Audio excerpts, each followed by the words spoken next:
Good day mga ka-sports natin dyan. Dahil nga papasok na ang 2024 ay nauuso na naman ang mga kanya-kanyang lipatan ng mga players para nga mabigyan rin sila ng magandang play sa ibang team. At dito mga ka-sports sa Choco Mucho, napapabalita nga na meron nga ang aalis at meron naman idadagdag na mga bagong players.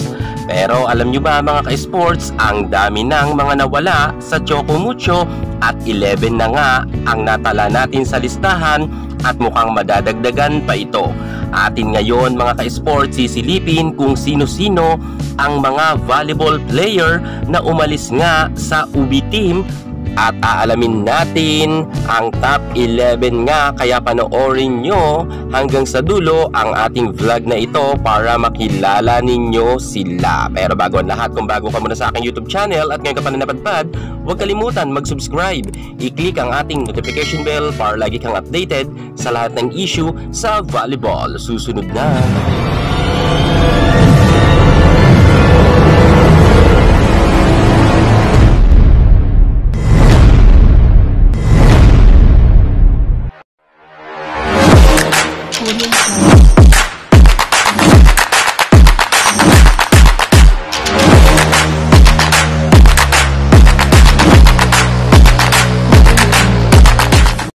Bago pa man mga ka-sports natin dyan, sumikat ang Choco Mucho Flying Titans team. Alam nyo ba na marami nang nauna sa kanilang mga players at kung saan mga ka-sports ay nilisan nga nila ang nasabi nating UB team dahil meron nga silang mga kadahilanan kung bakit sila umalis. Marami na nga sila mga ka-sports.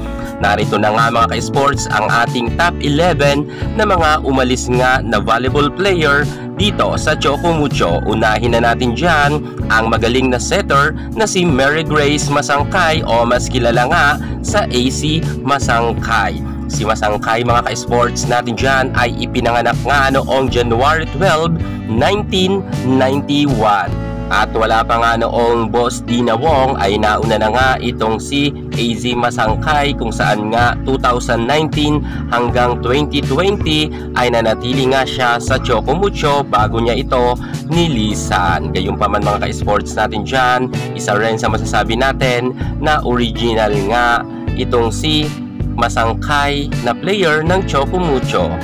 Dumako naman tayo ngayon sa number 10. Walang iba kundi ang UAAP star player ng De La Salle na si Manila Santos. Ang kanyang posisyon ay outside hitter kung saan naman mga ka-sports natin dyan ay 2019 hanggang 2020 ay narito nga siya sa Choco Mucho at nagretiro rin siya kaagaran.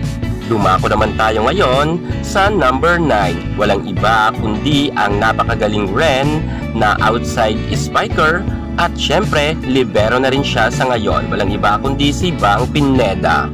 Si Sheila Marie Pineda ay ipinanganak noong January 21, 1991 at noon ay isa nga siya sa pinakamagaling ren na spiker at bago pa siya naging libero at nakamtan niya rin noon ang kanyang award mga ka-sports na MVP sa beach volleyball at nanatili nga siya sa Choco Mucho noong 2019 hanggang 2020 at nilisan niya nga rin ang UB team.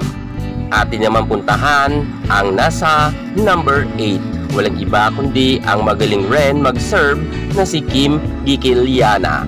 Si Kim Gikiliana ay ipinanganak nga noong July 8, 1998. Si Gikiliana ang isa sa mga player ng Choco Mucho na pinakamarami nga na gold medal. Paano ba naman ang Season 76, Season 77 at Season 81 sa UAAP ay nagkaroon nga siya ng gold medal at hindi lang siya basta bench sapagkat kapag siya ay nga ipinasok sa loob ng court ay talagang umi-score ito at maswerte nga siya sa kanyang mga services at magaling naman talaga itong si Kim Gikiliana at nanatili nga siya sa Choco Mucho noong 2019 hanggang 2021 at inanunsyo niya nga ng October na siya nga ay magre-retiro na.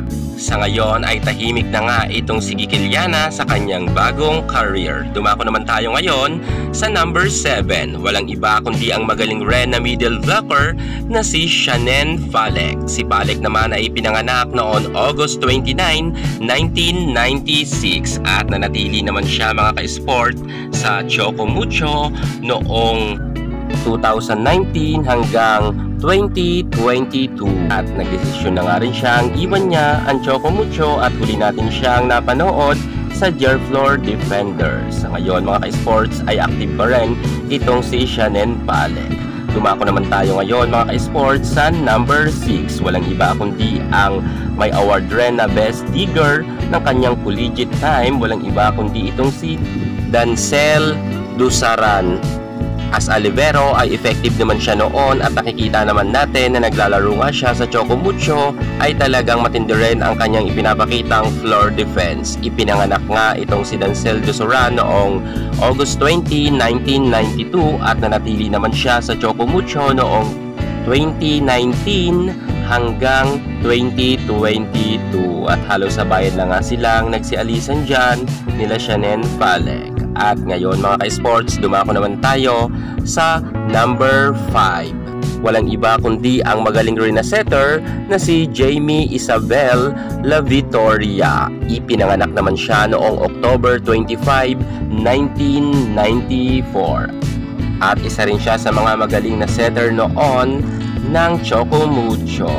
At nanatili naman siya sa UBI team noong 2020 hanggang 2022 at nilisan niya na nga rin ang Choco Mucho team. Hanggang sa ngayon ay active pa naman siya sa paglalaro ng volleyball.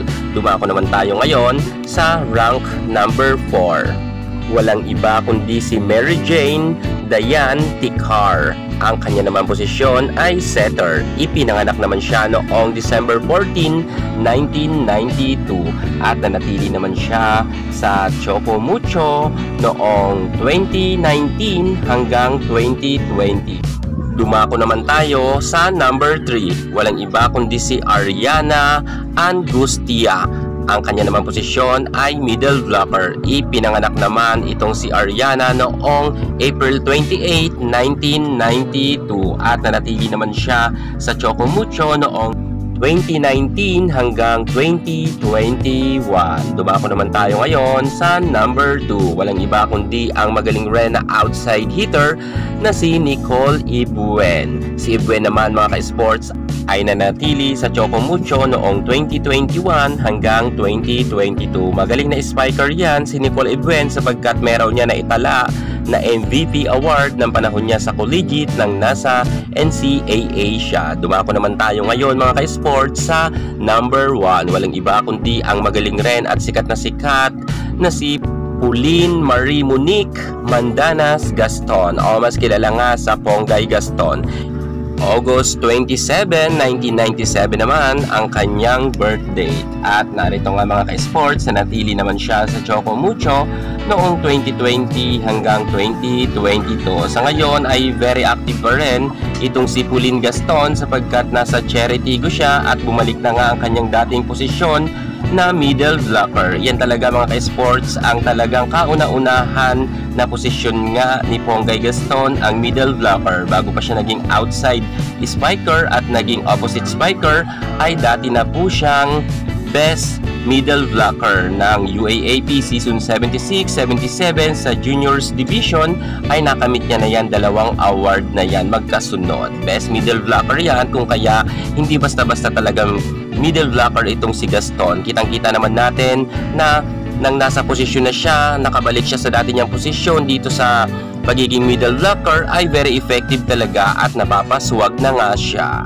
So yan na nga mga ka-sports natin dyan, inyo nang nakilala ang nasa listahan natin na top 11 nga na mga dati pong UBI team na players na umalis na. Sino-sino kaya ngayon papasok na 2024 ang susunod sa kanila at matatala rin muli sa ating listahan ng mga dating players nga ng Choco Mucho na umalis. Madagdagan pa kaya sila mga ka-sports? Sure yan mga ka-sports sapagkat napapabalita talaga na meron mga aalis nga sa Choco Mucho team. Sino-sino kaya mga players ang aalis dito? Well mga ka-sports, yan na lang ang ating pakakaabangan sapagkat malapit na rin naman magsimula muli ang nasabi nating PBL All Filipino Conference muli tayo mga ka-sports.